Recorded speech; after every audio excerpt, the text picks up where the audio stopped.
होती है, ठोस। तो जब हम ये निर्देश दे रहे थे तो वो कूद कर खड़ा हुआ यहाँ पर, और आयोग की सुनवाई के बीच उसने धमकी दिया कि मैं उसके बिना नहीं रह सकता और मैं आत्महत्या कर लूँगा। आज गरियाबंद जिला में छत्तीसगढ़ राज्य महिला आयोग के तहत में आज एक ऐसी जन सुनवाई हुई है जिसमें एक बहुत बड़ा मामला यहाँ पर सामने में आया है। उस मामले के तहत में आज एफआईआर दर्ज होने तक के नौबत पहुँच गया है, और यहाँ तक कि पुलिस कार्रवाई के लिए भी पहुँचने के बाद सबसे बड़ी बात ये है कि ये मामला गरियाबंद जिले के लिए पहली बार हुआ है।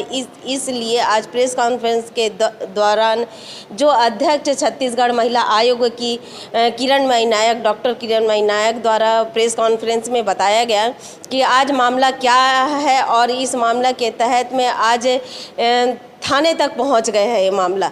हम यहाँ पर पहुँचे हुए जो पीड़ित परिवार है, पीड़ित परिवार से ही हम जानकारी लेते हैं, उनसे बातचीत करते हैं कि मामला क्या है और किस कारण से हुआ है। आपका नाम क्या है? मैं इनका साहू जी। आप कितना साल हो गया आपका शादी हुए? 12 में हुए मैडम, शादी है 11 साल हो गए। तो अभी मामला जो आप लोग यहाँ तक गरियाबंद जिला के अंतर्गत में छत्तीसगढ़ राज्य महिला आयोग तक यहाँ तक पहुँच गया है, तो मामला क्या हुआ? अभी तक मामला क्या हुआ आपका और आपके पति के साथ में क्या मामला हुआ? पहला सुनवाई है। पहला सुनवाई है। तो पति क्या किया आपके साथ में?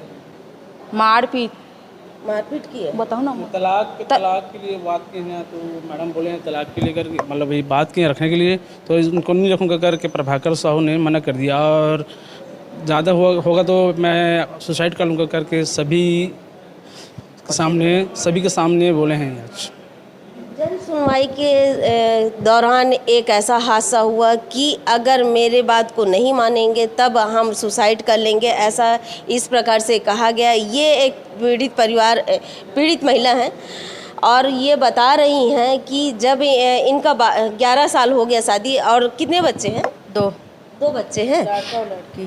तो आप अभी कहाँ रहते हैं वर्तमान? मायके में रहते हैं। किस कारण से मायके में रहते हैं? ये मारपीट के निकाले तेकर कारण। पति का नाम क्या है? प्रभाकर साहू। और कहाँ गए थे शादी होके? भोरी, तुमगांव भोरी, महासमुंद। तो कब निकाल दिए गए आपको? आषाढ़ में हरे 9 महीना हो गया। 8-9 महीना हो गया है। तो दहेज, हाँ, भरण पोषण के लिए किए हैं। तो पति क्या किया आपके साथ में?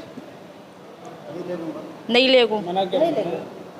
तो नहीं लेने का मतलब क्या है? किस कारण से नहीं लेना चाहते? ओला चाहत मोला नहीं चाहो कि अवैध संबंध के कारण, यानी कि दूसरे को चाहते हैं, दूसरे को रखना चाह रहे हैं, इसलिए। हाँ। आपको नहीं रखना चाह रहे हैं, आपको छोड़ दिए। हाँ। तो आपका और एक बच्चा कहाँ है? एक जन और रखे, एक जन में रखे हैं। लड़का और रखे, बड़े ला, छोटे में रखे हैं। अच्छा, दादी दादा रखे हैं। ठीक। देखिए, पीड़ित यहाँ पर मौजूद है और उनके साथ साथ ग्रामीण भी यहाँ पे मौजूद है और उनके भाई हैं यहाँ पर। और ये बताइए, ये जो अभी नहीं रखेंगे बोल रहे हैं ना, और मामला यहाँ तक कि थाना तक पहुँच गया है कि मुझे अगर किसी प्रकार से प्रताड़ित करेंगे तो हम सुसाइड कर लेंगे, इस प्रकार से कहा गया है। तो ये जो मामला हुआ तो कब से स्टार्ट हुआ? ये मामला तो अभी 1 साल चल रहा है। 1 साल में हमारे सामाजिक प्रक्रिया में भी मीटिंग हुआ था, उसमें भी सभी समाज के बीच उसने भी वैसे ही धमकी दी है कि इसको नहीं रखूँगा, यदि समाज वाले इसको ज़बरदस्ती रखाने के लिए बोलेंगे तो मैं आत्महत्या करूँगा करके। सबसे बड़ी बात ये है, देखिए आज यहाँ पर 12 परिक्षेत्र का मीटिंग था उसके गाँव में, होरिंग में ही वही बात ये सब हुआ है, आत्महत्या कर लूँगा करके। आत्महत्या कर लूँगा यानी कि धमकी देते हैं, बार धमकी देते हैं। आप कौन हो? मामा जी हैं। देखिए, यहाँ पर हम ये देख रहे हैं, जब छत्तीसगढ़ राज्य महिला आयोग द्वारा जब यहाँ पर सुनवाई किया जा रहा था, तभी एक ऐसा मामला आया कि दोनों मौजूद थे सुनवाई के दौरान, दोनों पति पत्नी मौजूद थे, लेकिन पति द्वारा इस प्रकार से किया गया कि अगर मुझे ज़्यादा कुछ कहेंगे तो मैं यहाँ पर सुसाइड करने पर मजबूर हो जाऊँगा। और दूसरी बात ये है कि मामला दूसरी अवैध संबंध का मामला है। सबसे बड़ी बात है ये अवैध संबंध का मामला है। जिसके साथ में अवैध संबंध है वो भी महिला शादीशुदा है, 2 बच्चे हैं, और आज एक महिला का घर उजाड़ने के लिए एक महिला ही जिम्मेदार है, जबकि उनके पति रहने के बावजूद भी, बाल बच्चा रहने के बावजूद भी आज वो दूसरे पत्नी का घर, यानी कि एक महिला का घर तोड़ने पर ये मजबूर है। तो ये बताइए कि आप क्या चाहते हैं, क्या कार्रवाई चाहते हैं मैडम से? जो आयोग जो निर्णय लेगा उसमें हम लोग राजी रहेंगे। आप बताइए क्या चाहती हैं मैडम से, क्या कार्रवाई चाहती हैं अपने पति के भरण पोषण के लिए? और घर कहाँ रही हूँ मैं मैडम, यहाँ कतकले मैं क्या चल रहा हूँ भाई मैं यहाँ। क्या चाहती हैं कार्रवाई के लिए? तलाक लेना नहीं चाहता, उसने साथ रहना चाहता हूँ। उसके साथ में रहना चाहती हैं। महिला कह रही हैं कि मैं अपने पति के साथ में रहना चाहती हूँ, लेकिन पति इनको रखने के लिए तैयार नहीं है। अवैध संबंध का मामला है। सभी पत्रकार साथियों को नमस्ते। और आज हम हमारी सम्मानित सदस्य जो क्षेत्र की प्रभारी हैं डॉक्टर अनीता रावटे, वो भी हमारे साथ उपस्थित हैं। गरियाबंद में यह हमारी शायद चौथी सुनवाई है, चौथी जन सुनवाई, और संख्या के हिसाब से आज हमारी 170वीं जन सुनवाई या 169 हो सकता है। जो मेरे कार्यकाल में कोर्ट सुनवाई की मैं संख्या को लेकर चलती हूँ। आज हम 24 मामलों को लेकर आए हैं यहाँ पर, और लगभग 9 या 10 मामले में दोनों पक्षकार उपस्थित हैं और बाकी मामलों में सिंगल पक्षकार हैं। आज यहाँ पर प्रजापिता ब्रह्म कुमारी संस्थान के 2 मामले थे और दोनों ही मामले नस्तीबद्ध हुए। एक में सुलह होने से और एक में दीवानी और राजस्व मामले का प्रकरण है, इसलिए उसको नस्तीबद्ध किया गया है। एक केस था जिसमें कि आवेदिका ने कहा कि मेरे पति की मृत्यु हुई, शिक्षाकर्मी थे और मुझे अभी तक अनुकंपा नहीं मिली। पहली बार ये चीज़ क्लियर हुई जब मुख्य नगर पालिका अधिकारी यहाँ उपस्थित हुए बागबाहरा से, कि उस कर्मचारी का संविलियन नहीं हुआ था।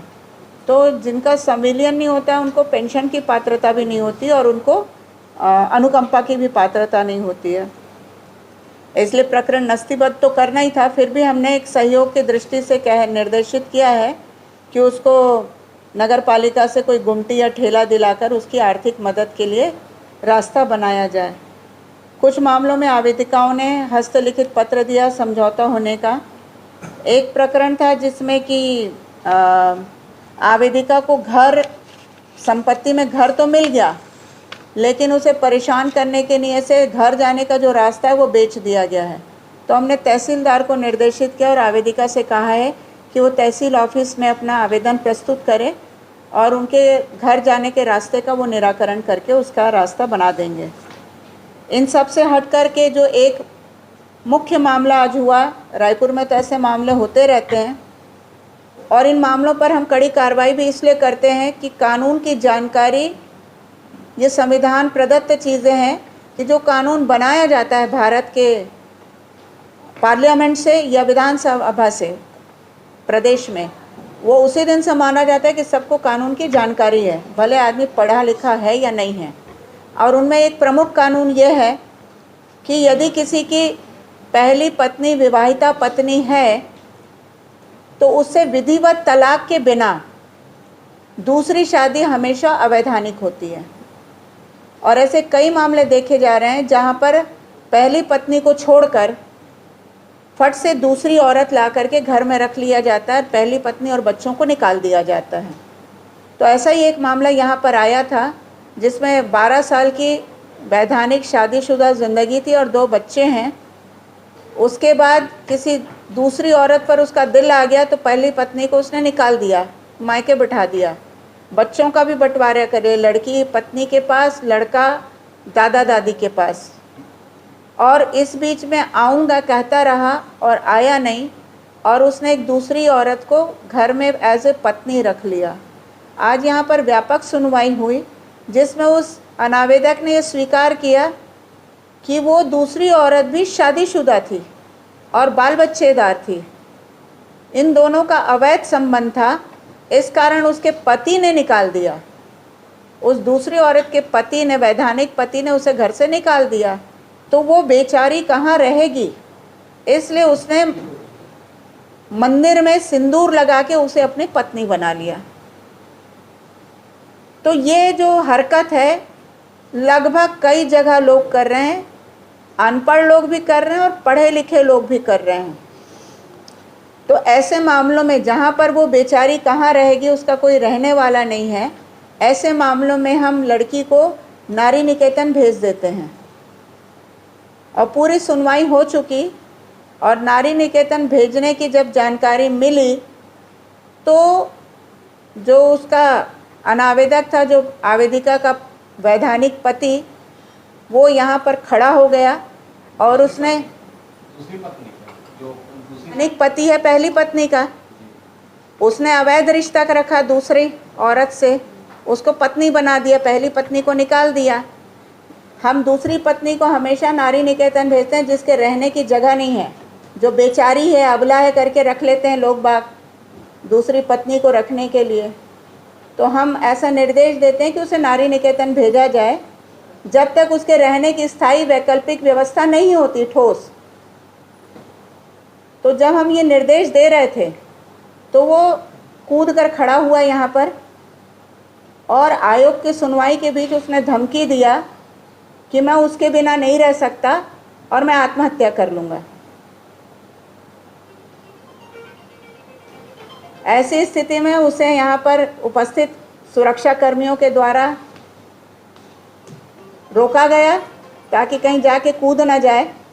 और फिर गरियाबंद थाने से हमने, कोई एएसआई आए थे कि क्या आए थे, पेट्रोलिंग वाले आए और हमने कहा आप गरियाबंद थाना ले जाइए और उसके खिलाफ एफआईआर दर्ज कराई जाएगी। हमारे यहाँ से जो अधिकारी कर्मचारी आई हैं, टोपो मैडम और सीडीपीओ, दोनों को नियुक्त किया है कि उस व्यक्ति के खिलाफ आयोग की सुनवाई में आत्महत्या की धमकी देने का एफआईआर दर्ज कराया जाए। उसके माता पिता और पत्नी, उसके माता पिता यहीं बैठे हैं, लड़के के माता पिता, और वो आवेदिका भी बैठी है अपने भाई और रिश्तेदारों के साथ में।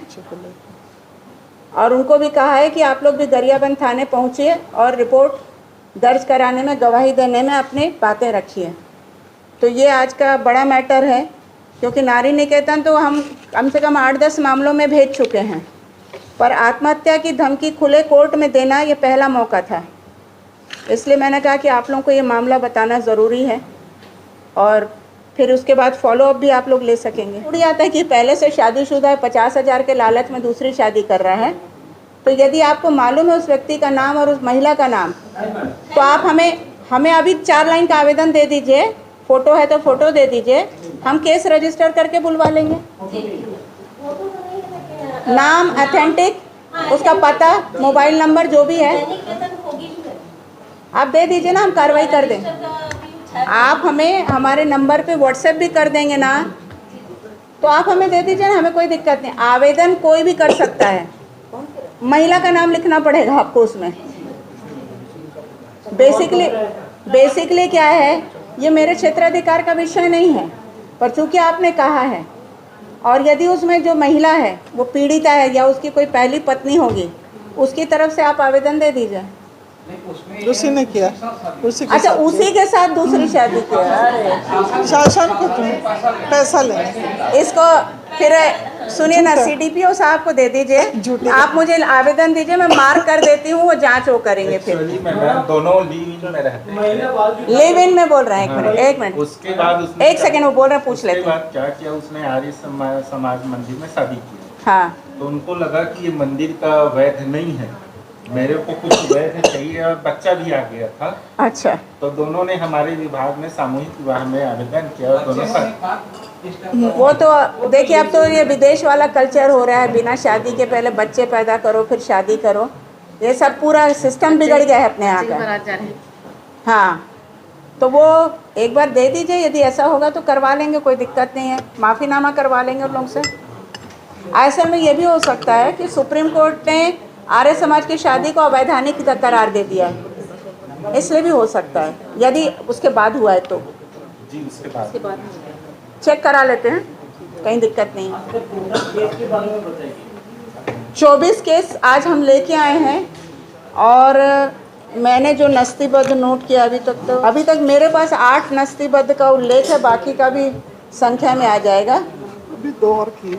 अभी और 2 और हुआ तो लगभग 10 तो नस्तीबद्ध हो चुके हैं 24 में से, और फाइनल फिगर आप लोगों को दे देंगे। वो रिपोर्ट बनेगी, उसमें पूरा हम लिख देते हैं, मिल जाएगा। और कोई सवाल आप लोगों के हो तो?